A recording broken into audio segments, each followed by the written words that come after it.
যে ৭০,০০০ ইহুদি ইস্পাহান থেকে বের হবে। ইস্পাহান হচ্ছে ইরানের নগরী। আজও ইরানের মধ্যে ইস্পাহান নামে সেই নগরী আছে। আমরা প উচ্চারণ করি ইস্পাহান, আরবিতে এটা উচ্চারণ হয় না।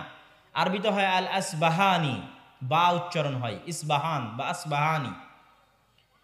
সেখান থেকে ৭০,০০০ ইহুদি দাজ্জালের সঙ্গী হবে, সাথী হবে এবং মুসলমানদের বিরুদ্ধে যুদ্ধ করবে। আর সেই যুদ্ধের অবস্থা কি হবে সেটা আমরা দেখলাম। আরেকটি হাদিস দেখি। عن عوف بن مالك رضي الله تعالى عنه أنه قال আউফ ইবনে মালিক রাদিয়াল্লাহু তাআলা আনহু থেকে বর্ণিত, তিনি বলেন, আমি একদা রাসূলুল্লাহ সাল্লাল্লাহু আলাইহি ওয়াসাল্লামের নিকটে আসলাম। রাসূল সাল্লাল্লাহু আলাইহি ওয়াসাল্লাম আমাকে কিয়ামতের আলামত গণালেন, আমার হাতে গণালেন। তার মধ্যে একটি আলামত রাসূল সাল্লাল্লাহু আলাইহি ওয়াসাল্লাম বললেন, সায়াকুনু হুদনাতুন মা'আর রোম, ইয়ানি সাতাকুনু হুদনাতুন বাইনাল মুসলিমিনা ওয়ার রোম। রোমান খ্রিস্টানদের সাথে মুসলমানদের একটি চুক্তি হবে, আর রোমান খ্রিস্টানেরা এবং মুসলমানেরা চুক্তিবদ্ধ হয়ে তৃতীয় কমন শত্রুর বিরুদ্ধে যুদ্ধ করবে। তথা রোমান খ্রিস্টানদের শত্রু আর মুসলমানদের শত্রু এক। তৃতীয় কমন শত্রুর বিরুদ্ধে মুসলমানেরা যুদ্ধ করবে। এই যুদ্ধে রোমান খ্রিস্টান এবং মুসলমানেরা বিজয়ী হবে। বিজয়ী হওয়ার পর একজন খ্রিস্টান দাঁড়িয়ে বলবে যে আমরা আজকে বিজয়ী হয়েছি লিহাজা সলিব, এই ক্রুশের কারণে। গলায় ঝুলানো ক্রুশ দেখিয়ে বলবে এটার কারণে আজকে আমরা বিজয়ী হয়েছি। তখন একজন মুসলমানের আঁতে ঘা লাগবে, সে দাঁড়িয়ে উঠে তার ক্রসটা ভেঙে দিবে। যখন ভেঙে দিবে তখন রোমান এবং মুসলমানেরা পরস্পরের বিরুদ্ধে যুদ্ধ করার জন্য দাঁড়িয়ে যাবে। রোমান খ্রিস্টান এবং মুসলমানেরা। সেই যুদ্ধের বর্ণনা রাসূলুল্লাহ সাল্লাল্লাহু আলাইহি ওয়াসাল্লাম হাদিসে বিস্তারিত বর্ণনা করছেন।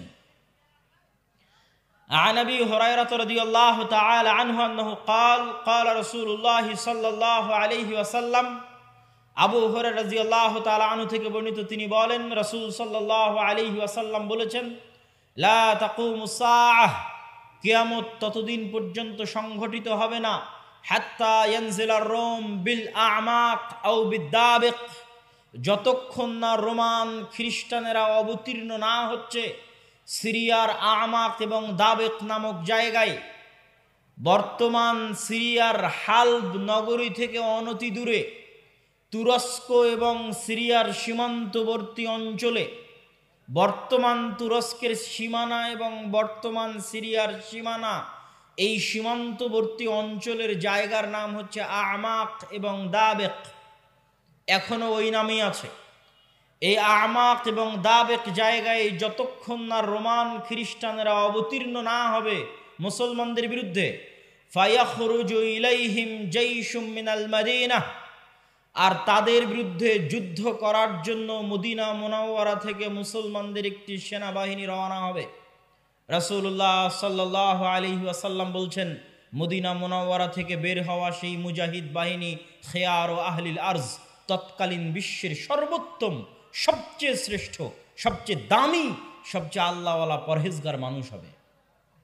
মদিনা মুনাওয়ারা থেকে ওই দিন যারা বের হবে যুদ্ধের জন্য, সিরিয়ার মাটিতে যুদ্ধ করার জন্য, রাসূলুল্লাহ সাল্লাল্লাহু আলাইহি সাল্লাম বলছেন খিয়ার ও আহলিল আরজ, তৎকালীন বিশ্বের সর্বশ্রেষ্ঠ আল্লাহওয়ালা পরহেজগার মানুষেরা সেই দিন মদিনা থেকে বের হবে, মদিনা মুনাওয়ারা থেকে বের হবে যুদ্ধের জন্য।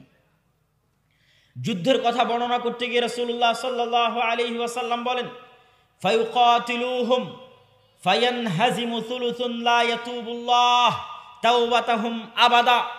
ওই দিন মুসলমানেরা 3 ভাগে বিভক্ত হয়ে যাবে। এক ভাগ যুদ্ধের মাঠ ছেড়ে পালিয়ে যাবে, আল্লাহ কোনোদিন এদের তওবা কবুল করবেন না। একদল মুসলমান যুদ্ধের মাঠ ছেড়ে পালিয়ে যাবে, আল্লাহর নবী বলছেন সাল্লাল্লাহু আলাইহি ওয়াসাল্লাম, লা ইয়াতুব, আল্লাহ কোনোদিন তাদের তওবা কবুল করবেন না, আবাদা, কোনোদিন আল্লাহ সুবহানাহু ওয়া তাআলা তাদের তওবা কবুল করবেন না।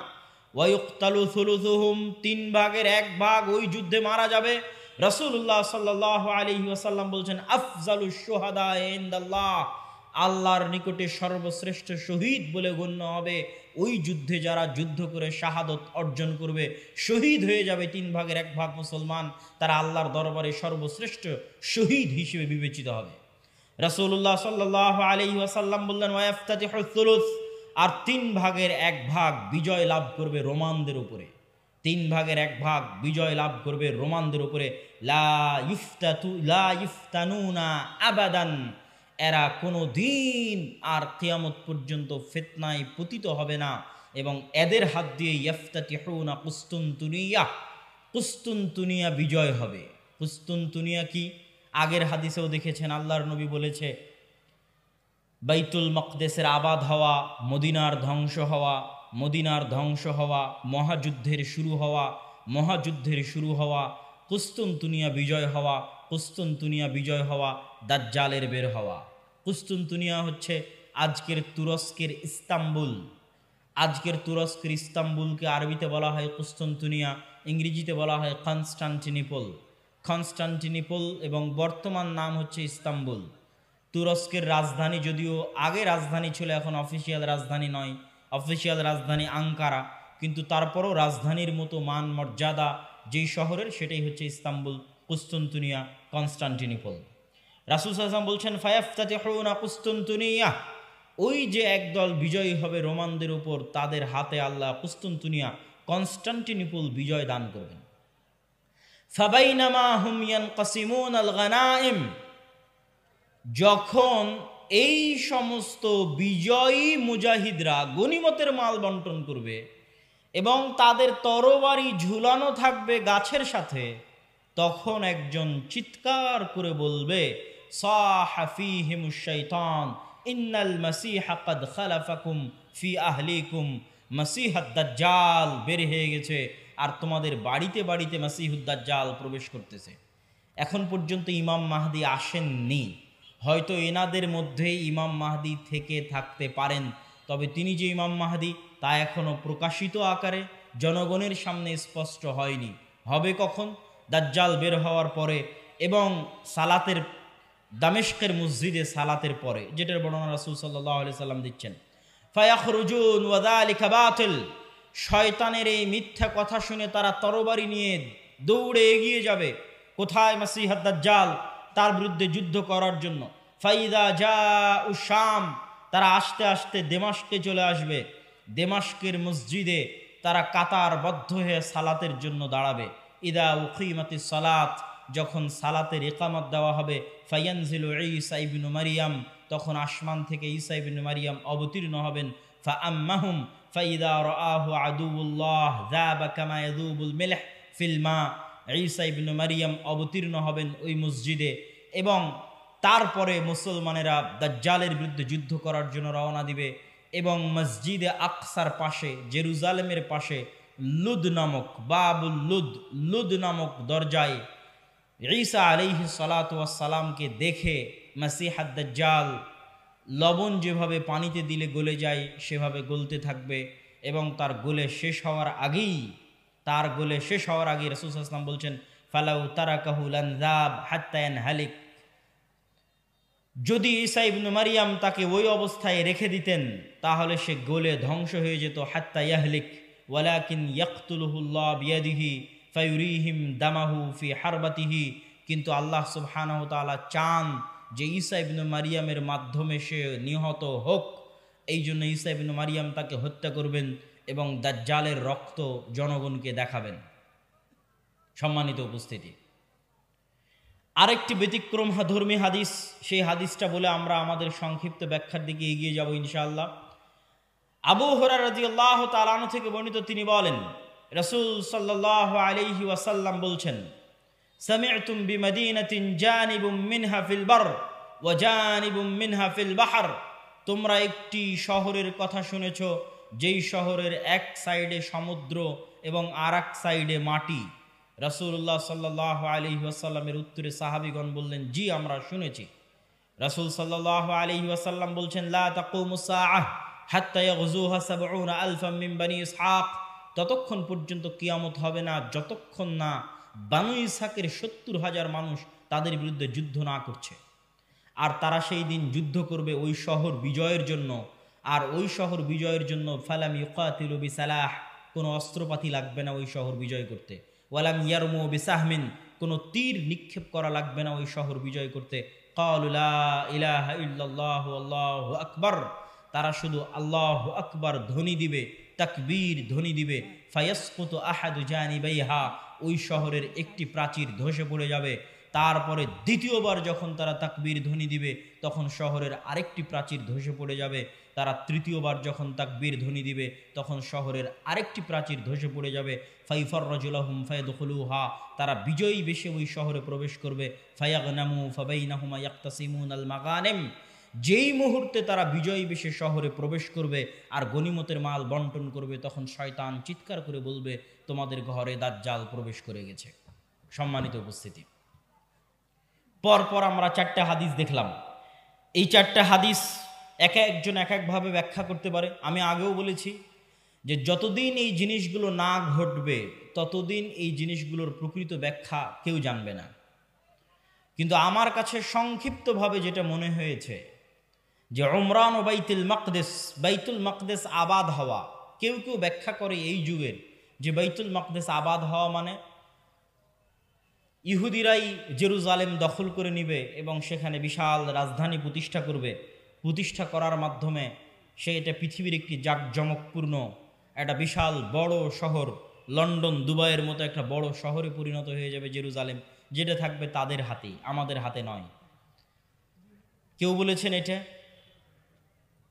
আর আমার কাছে সংক্ষিপ্তভাবে মনে হয়েছে যে উমরান ও বাইতুল মাকদেস আবাদ হওয়া মানে মুসলমানদের হাতেই বাইতুল মাকদেস থাকবে এবং মুসলমানেরাই বাইতুল মাকদেস বিজয় করবে এবং সেখানে সালাত সিয়াম সকল কিছু বাস্তবায়ন হবে এবং বাইতুল মাকদেস মুসলমানদের হাতে আগেই বিজয় হবে, তথা যে ঘটনাগুলো পরবর্তীতে সংঘটিত হচ্ছে সেগুলোর আগেই মুসলমানদের হাতে বাইতুল মাকদেস থাকবে। কখন থাকবে আল্লাহ সুবহানাহু ওয়া তাআলা ভালো জানেন। এবং বাইতুল মাকদেসের বিজয় হওয়া মানে মদিনার ধ্বংস হওয়া কি? হয়তো মদিনা অনাবাদ হয়ে যেতে পারে, মদিনার যে শান শওকত সেই শান শওকতে কমতি আসতে পারে, যে কোনো কারণে আসতে পারে। যেহেতু মুসলমানেরা বাইতুল মাকদেস ফিরে পেয়েছে সেহেতু বাইতুল মাকদেস কেন্দ্রিক মুসলমানদের নতুন কিছু তৈরি হতে পারে। যেমন উমাইয়া খেলাফাত আমলে যখন আবদুল্লাহ ইবনে জুবাইরের হাতে মক্কা এবং মদিনা ছিল, তখন উমাইয়া খলিফারা মক্কা মদিনা জিয়ারত করতে না পারার কারণে তারা তাদের সকল ধন সম্পদ খরচ করত বাইতুল মাকদেসের পিছনে।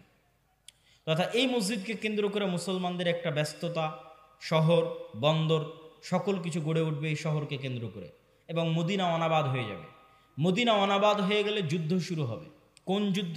যেই যুদ্ধ আমরা আলোচনা করলাম, এই যুদ্ধকে রাসূল সাল্লাল্লাহু আলাইহি সাল্লাম বলছেন আল মালহামা আল কুবরা। এবং এই যুদ্ধের বর্ণনা দিতে গিয়ে অন্য হাদিসে রাসূলুল্লাহ সাল্লাল্লাহু আলাইহি ওয়াসাল্লাম বলেছেন যে এই যুদ্ধে এত বেশি পরিমাণ মানুষ মারা যাবে যে একটা উড়ন্ত পাখি যদি আকাশে উড়তে থাকে তাহলে উড়তে উড়তে সে ক্লান্ত হয়ে যাবে, কিন্তু লাশের সারি সে উড়ে শেষ করতে পারবে না, এত বেশি পরিমাণ মানুষ মারা যাবে এই যুদ্ধে। আর এই যুদ্ধের পরপরই কুস্তুনতুনিয়া বিজয় হবে মানে আজ তো ইস্তাম্বুল মুসলমানদের হাতে আছেই। হাদিসের ভাষায় বোঝা যায় যে ইস্তাম্বুল একদিন মুসলমানদের হাতে থাকবে না। আজ আছে কিন্তু একদিন থাকবে না। তথা আজকের যে তুরস্ক, এটা আজকে মুসলমানদের হাতে থাকলেও হাদিস প্রমাণ করছে যে দাজ্জাল যেই মুহূর্তে বের হবে ওই মুহূর্তে কনস্টান্টিনোপল, ইস্তাম্বুল, তুরস্ক মুসলমানদের হাতে নাই, থাকবে না। তথা সেটা মুসলমানেরা যে কোনো সময় হারিয়ে ফেলতে পারে, অদূর ভবিষ্যতে, নিকট ভবিষ্যতে। আল্লাহ সুবহানাহু ওয়া তাআলা ভালো জানে কখন হারিয়ে ফেলবে, কেন না হারালে বিজয় কিসের? আর যেই বিজয়ের কথা রাসূল সাল্লাল্লাহু আলাইহি সাল্লাম বলছেন এই বিজয় নিকটে, কিয়ামতের নিকটবর্তী, দাজ্জাল বের হওয়ার পূর্ব মুহূর্তের বিজয়। সম্মানিত উপস্থিতি, তাহলে মোটামুটি যদি আমরা এই দুইটা জিনিসের ব্যাখ্যা এভাবে দাঁড় করাই যে বাইতুল মুকাদ্দাস আগেই মুসলমানেরা বিজয় করবে, সেটাই হচ্ছে বাইতুল মুকাদ্দাসের আবাদ। আর কুস্তুনতুনিয়া কিয়ামতের পূর্ব মুহূর্তে বিজয় হবে, তার অর্থ হচ্ছে কুস্তুনতুনিয়া মুসলমানেরা হারিয়ে ফেলবে, কনস্টান্টিনোপল মুসলমানেরা হারিয়ে ফেলবে। এখন হাদিসের আরও একটা অংশ ব্যাখ্যা করতে বাকি, রোম কারা? যে রোমানদের সাথে মুসলমানদের চুক্তি হবে এবং চুক্তির পরে সেই চুক্তি পুনরায় ভঙ্গ হয়ে মুসলমান এবং রোমানরা পরস্পর যুদ্ধ করবে, সেই যুদ্ধ, এই যুদ্ধ, সেই রোম কারা? এ বিষয়ে মুহাদ্দিসিনে কেরাম এবং মুফাসসিরিনে কেরামের মধ্যে মতভেদ হওয়ার সবচেয়ে বড় কারণ হচ্ছে আল্লাহর নবীর যুগে রোম বলতে যাদেরকে বোঝানো হতো তাদের রাজধানী ছিল কনস্টান্টিনোপল। আল্লাহর নবীর যুগে, মানে যেই সময়ে আল্লাহর নবী এই হাদিস বলতেছেন, ওই সময়ে রোম বলে যাদের বোঝানো হতো তাদের রাজধানী তুরস্কের ইস্তাম্বুল, কনস্টান্টিনোপল। এবং মুসলমানেরা এটা কোনোদিনই বিজয় করতে পারেনি। মুসলমানেরা এটা বিজয় করেছে অনেক পরে, আজ থেকে 500 অথবা 600 বছর আগে। উসমানীয় খেলাফত আমলে মুসলমানেরা বিজয় করেছে, না উমাইয়া খেলাফত আমলে, না আব্বাসী খেলাফত আমলে কোনোদিন বিজয় হয়নি। ক্রুসেডের যুদ্ধ হয়েছে, তখনও মুসলমানরা ইস্তাম্বুল বিজয় করতে পারেনি। মঙ্গোলীয়রা মুসলমানদের বাগদাদে হত্যা করেছে, তখন মুসলমানরা ইস্তাম্বুল বিজয় করতে পারেনি। তারও পরে মুসলমানরা ইস্তাম্বুল বিজয় করেছে 1400 খ্রিস্টাব্দের দিকে মুহাম্মদ আল ফাতেহ। তো এই জন্য রাসূল সাল্লাল্লাহু আলাইহি ওয়াসাল্লাম যখন রোম শব্দ বলতেছেন হাদিসে মদিনায়, তখন রোম মানে বর্তমান তুরস্কের কনস্টান্টিনোপল, ইস্তাম্বুল। আর তৎকালীন এই রোমে যারা বসবাস করত তারা হচ্ছে অর্থোডক্স খ্রিস্টান। আর আজকে ইতালির যারা রোম, ইতালির রাজধানী রোম, ইউরোপের যারা খ্রিস্টান, আমেরিকার যারা খ্রিস্টান, তারা হচ্ছে ক্যাথলিক খ্রিস্টান।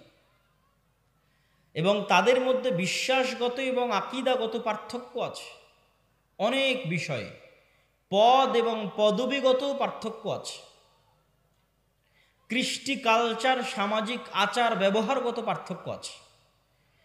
তাহলে রোম বলতে আমরা যদি তৎকালীন রোম ধরি, তথা অর্থোডক্স খ্রিস্টানদের হাতে যখন কনস্টান্টিনোপল ছিল, সেই অর্থোডক্স খ্রিস্টানেরা এখন বসবাস করে রাশিয়ায়।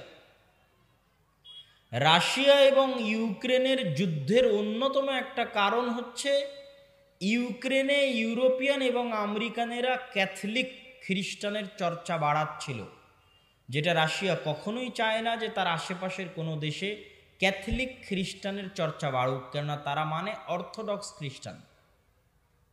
এবং আমার এর উপর বিস্তারিত ভিডিও আছে ইতিসাম টিভিতে রাশিয়া এবং ইউক্রেনের উপর, যেখানে এই পয়েন্টে আরও বিস্তারিত ইন ডিটেইলস আলোচনা করা আছে।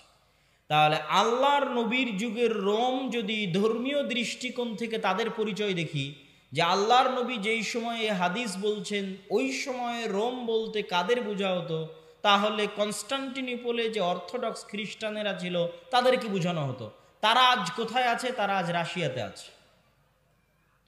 এবং রাশিয়া যে যুদ্ধগুলো লড়ে, সেই যুদ্ধগুলোর পিছনে অনেক ধর্মীয় কারণ আছে, যেটাও আমি আমার ওই ভিডিওতে স্পষ্ট আকারে ডকুমেন্টারি আকারে দেখিয়েছি, যে এই যুদ্ধগুলো শুধু বাহ্যিক কোনো কারণে লড়াই করা হয় না, বরং ধর্মীয় কারণে লড়াই করা হয়। যেমন আজকে ইসরায়েল এবং ফিলিস্তিনের যুদ্ধে ইসরায়েল যে যুদ্ধ করতেছে, এটা শুধু বাহ্যিক কোনো কারণ নয়, বরং এর পিছনে ধর্মীয় কারণ আছে, সেটাও বলবো বক্তব্যের শেষের দিকে ইনশাল্লাহ। আর যদি বলি যে না তারা নয়, তাহলে ইতালির রাজধানী যে রোম, ইতালির রাজধানী রোম মানে আজকের ইউরোপ, আজকের আমেরিকা, যারা আমাদের বিরুদ্ধে ক্রুসেডের যুদ্ধ করার জন্য এসেছিল কয়েক শতাব্দী আগে, বাইতুল মুকাদ্দাস খ্রিস্টানেরা দখল করেছিল, সুলতান সালাহুদ্দিন আইয়ুবী বিজয় করেছিলেন, সেই ক্রুসেডাররা, তাদের সাথে মুসলমানদের চুক্তি হবে, তৃতীয় কোনো পক্ষের বিরুদ্ধে মুসলমানেরা তাদেরকে সাথে করে নিয়ে যুদ্ধ করবে, সেই যুদ্ধে রোমানরা আর মুসলমানেরা বিজয়ী হবে। তারপরে রোমানদের একজন বলবে এই ক্রুশের কারণে বিজয়ী হয়েছিলাম, এক মুসলমান উঠে ভেঙে দিবে, তখন আবার তারা পরস্পর মুখোমুখি দাঁড়িয়ে যাবে। আর এই যুদ্ধ হচ্ছে মালহামা, যেটা সিরিয়াতে হবে। আজকের যে ফিলিস্তিন, আজকের যে ইসরায়েল, এগুলোও সিরিয়া, আজকের যে জর্ডান, এগুলোও সিরিয়া, সেই যুদ্ধ হবে সিরিয়াতে। আর ওই যুদ্ধে মুসলমানদের হেডকোয়ার্টার হবে গোতা নামক জায়গায়, যে গোতা নামক জায়গাটি হচ্ছে সিরিয়ার রাজধানী দামেস্ক থেকে অনতি দূরে। আর সেই যুদ্ধে রোমানদের হেডকোয়ার্টার হবে আমাক এবং দাবেক নামক জায়গায়, যা বর্তমান সিরিয়া এবং তুরস্কের সীমান্তবর্তী অঞ্চলে এখনও সেই নামে সেই জায়গা পরিচিত এবং জানা যায়। সম্মানিত উপস্থিতি, আজকে দাজ্জালের যে লম্বা হাদিস আছে সেই লম্বা হাদিস থেকেও দু একটা পয়েন্ট বলে এই মাটি এই অঞ্চলের গুরুত্ব বোঝানোর আজকের এই পর্বের আলোচনার আমরা শেষের দিকে চলে যাব ইনশাআল্লাহ। দাজ্জালের হাদিস আপনারা সকলেই জানেন, কিন্তু সেই হাদিসে যে জায়গাগুলোর কথা দাজ্জাল বলেছে আমরা সেটাই একটু সংক্ষিপ্তভাবে তুলে ধরব। আপনারা তামিম আদ-দারি রাদিয়াল্লাহু তাআলা আনহুর বিখ্যাত হাদিস, যদি শ্রদ্ধেয় শায়েখ আব্দুর রাজ্জাক বিন ইউসুফ তার বক্তব্য শুনে থাকেন তাহলে শুনতে আরও মজা লাগবে, কিন্তু আমি শুধু ব্যাখ্যা করব যে ওখানে দাজ্জাল যে জায়গাগুলোর কথা বলে ওই জায়গাগুলো কি এবং কোথায়। তো তামিম আদ-দারি রাদিয়াল্লাহু তাআলা আনহু তারা নৌকা নিয়ে সফরে বের হয়েছিলেন, 1 মাস সমুদ্রের মধ্যে ঘুরপাক খেতে থেকেছেন। ঘুরপাক খেতে খেতে যখন একটা দ্বীপে গিয়ে ঠেকেছেন, সেই দ্বীপে তাদের সাথে দাজ্জালের সাক্ষাৎ হয়েছে। দাজ্জালের সাক্ষাৎ হওয়ার আগেও একটা বড় অদ্ভুত জন্তু সেখানে দায়িত্ব পালন করছিল। সেই অদ্ভুত জন্তু নিজেকে পরিচয় দিয়েছে যে আমি হচ্ছি গোয়েন্দা, আনাল জাসসাসা। তারপরে সেই অদ্ভুত জন্তু তাদেরকে বলেছে তোমরা যার কাছে এসেছো তিনি এই দিকে আছে, এগিয়ে যাও। সেখান থেকে এবার আমি আপনাদেরকে এখান থেকে পড়ে শোনাচ্ছি যে ওখানে দাজ্জাল কি বলছে এবং সেই জায়গাগুলো কোথায়। দাজ্জাল বলছে, জিজ্ঞেস করছে, আসআলুকুম আন নাখলিহা আন নাখলে বাইসান আখবিরুনি আন নাখলে বাইসান। বাইসান নামক খেজুর বাগান সম্পর্কে আমাকে তোমরা সংবাদ দাও। কুলনা আন আইয়ি শানিহা তাস্তাখবির। বাইসান নামক খেজুরের বাগান সম্পর্কে তুমি কি জানতে চাও? তখন দাজ্জাল উত্তরে বলছে, আসআলুকুম আন নাখলিহা। বাইসান নামক খেজুর বাগানে এখন খেজুর হয় কিনা এ বিষয়ে আমাকে জানাও। হাল ইউসমির আমলা। তখন ওই তামিম আদ-দারি রাদিয়াল্লাহু তাআলা আনহু এবং তার সাথে যারা গেছে তারা উত্তরে বললেন, কুলনা নাআম, এখনো সেখানে খেজুর হয়। তখন দাজ্জাল উত্তরে বলছে, আমা ইন্নাহু ইউশিকু আল্লা তুসমির। জেনে রাখো অচিরেই সেই বাইসান নামক খেজুর বাগানে খেজুর হবে না। ক্বালা আখবিরুনি আন বুহায়রা আত-তাবারিয়াহ। তোমরা আমাকে বুহায়রা আত-তাবারিয়াহ, তাবারিয়া লেক, তাবারিয়া খাল সম্পর্কে জানাও।